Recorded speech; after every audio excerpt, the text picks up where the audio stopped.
Annabella, hier, on a eu une dernière version du texte. Finalement, ce ne sera pas signé ce soir, peut-être demain. Dedans, il y a quelques éléments qui pourraient nous satisfaire. Et en même temps, la CSI montre quand même qu'elle est un peu en colère sur la manière dont ça s'est passé.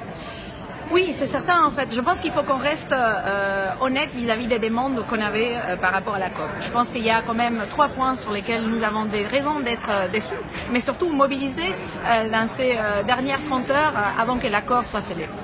Sur la question de l'ambition, il est certain que si on n'a pas un mécanisme de révision à la hausse, on ne sera jamais sur une trajectoire des 2 degrés. Et on sait, pas d'emploi sur une planète morte. Si on n'arrive pas à rester sur ces objectifs de température, ça va être quand même des travailleurs des pays les plus pauvres qui vont en pâtir. Sur les financements, il nous faut quand même une trajectoire claire sur comment on va aider les pays les plus pauvres et à non seulement s'adapter au changement climatique, mais aussi à s'engager dans un nouveau mode de développement. Et ça, cet objectif des financements, il est encore sur la table, mais dans une situation précaire. Et sur la question des droits, je pense que pour nous, il était important de voir un engagement de la part des États sur l'idée des transitions justes.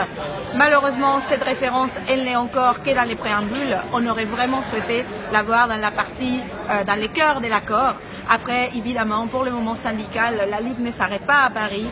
On restera mobilisé, je dirais même plus mobilisé encore, pour faire que la justice climatique et la justice pour les salariés aillent de pair. Notre débrief de ce matin a terminé sur une note d'émotion. Manifestement, quelqu'un quitte l'aventure aujourd'hui. Qu'est-ce que tu peux dire sur le mouvement syndical international pour donner envie aux copains de la CDT de s'engager dans le mouvement international syndical? Mon premier message, c'est on a besoin de vous.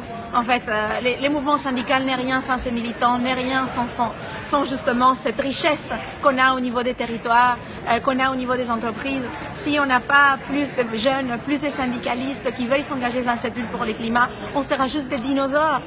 On fait partie d'un nouveau modèle de production, on fait partie d'un nouveau modèle pour notre économie. On n'est pas juste des vestiges de la révolution industrielle. Donc rejoignez-nous, venez lutter avec nous, ça ne fait que commencer. Merci Annabella, merci beaucoup. De rien et merci d'être avec nous pendant tout cette temps. À bientôt. À bientôt.